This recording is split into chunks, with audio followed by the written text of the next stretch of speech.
Oh, you already know who I think the messenger is, right? It seems pretty telling to me, but let's get into it. Chapter 103, titled Familiar Feeling, is out, so if you haven't checked it out yet, please do so before continuing this video. Yada yada, spoiler warning, okay. Athena, yeah? Just from the opening shot, which isn't directly tied to, obviously, what's currently happening. It's really nice art of all of our characters falling through the sky, with Kim first, then Will, then Lauren with her gun, and Kieran with his katana. And the thing encompassing all of it is this black raven or crow or whatever. I always tied this to messengers, and more specifically, since we don't know if Athena is a messenger or not per se, but she does have the raven staff when we saw her. One of two episodes this season so far. In episode 70 is when we saw the staff, so I always associate the ravens to both of them. I do think Athena is a messenger. I do think she does have a tattoo on her wrist as well. We just haven't seen it because she's been fully clothed, so we haven't seen where her tattoo is. It's pretty great because she's had interactions with Kim before, so her yeeting Kim off this rooftop has some significance, because she's like, oh, it's this police officer? Obviously she's a threat, because we've seen in 51 how well Kim's aim is, so incapacitating her in any form will be a huge advantage to Athena. And I'm just going to be calling this messenger Athena. Obviously, we don't know for sure if it is Athena. I mean, Athena made some good plays, right? She separated both the groups.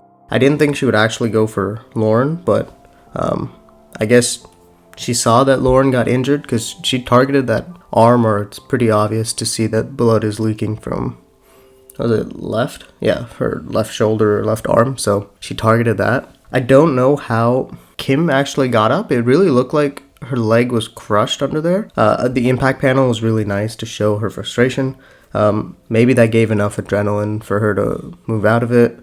I'm not too sure. A lot of people were complaining about Kieran's aim and whatnot, and I kind of justified it as, he's in the moment, he's not really thinking about the pain. You can say that for Lauren and Kim this episode, that they're not really thinking about the pain that they're in, they're just doing the actions that they have to do to protect the ones that they care about. Kim saw a masked person attacking the female lookalike of Loon, so she assumed, right? We still didn't have a confirmation until this episode, at the end of our episode, when she said Lauren. That's full confirmation that she knows it's Lauren, but she's always been suspicious of it, and she's kind of got a almost full confirmation the last time they fought in, I think, 99 or 98. But so it's, yeah, I like the backdrop. I don't know why the messenger ran, and I didn't think that they were that close to the railing, especially when Lauren tried to take the shot, right? It looked like there was a lot of ground. Maybe it's the perspective that there wasn't that much space till that railing itself. So when the messenger kind of pinned Lauren down onto the ground, maybe the railing was right there. We just didn't see it from how it was drawn. So it makes it a little more believable. Okay. So Lauren was kind of close, but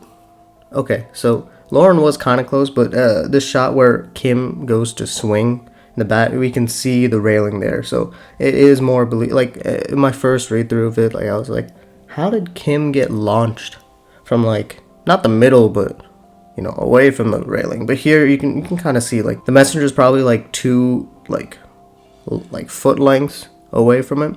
So I don't understand why the messenger immediately bolted, because she threw Kim can't do anything.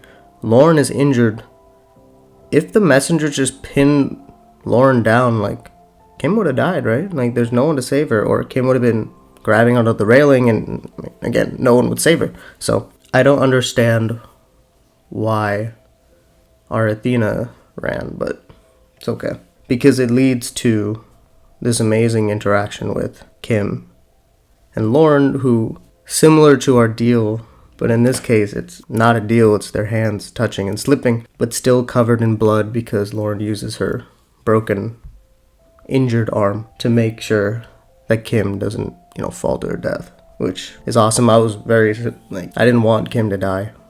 So far, she hasn't died in this episode. I have no idea about the other ones, but, And the shot with all the memories when they gave a hug, that was really emotional, and yeah. Have we seen all of these shots before? The first one is from episode 1. The second one is from episode 4 after Lauren tried to chase Kyrian for the first time. I think the third one is from episode 17 or maybe 29 when they were doing the cups right before. The episode right before Harvey died. And then I don't recognize the one that's tied to it where we see the actual panel.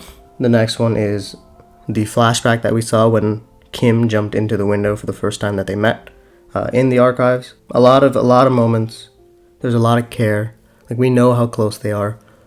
Lauren subconsciously went to Kim's place after 43, so obviously they confide in each other, but they can't because of the circumstances. And finally, we get some kind of just emotional connection between them after weeks in their time of deception. And Lauren, obviously, Kim doesn't want Lauren. Kim doesn't understand why Lauren is doing what she's doing, but she doesn't want her to get caught and lose everything that she's been working for without Kim knowing exactly what she is actually trying to do. So that's why Kim lets her go. Now, will they actually get out of this alive? Not alive, but probably. Most likely, Lauren's going to get out of this alive. But is she going to get caught alive? She's not going to end up dead, so I don't know. At this point, I don't think any of the nitro will actually go off because we're not really close to a season finale here, right? And I was predicting for the season finale we would do it, so I guess these nitro, not all of them will get confiscated, so they'll go into the tunnels, and then, I don't know, maybe we'll end up reusing them for the actual intended purpose in the ball on Valentine's Day, so we'll see what actually happens. Alright, well, that is all for this episode. I will see you guys in the next one. Peace.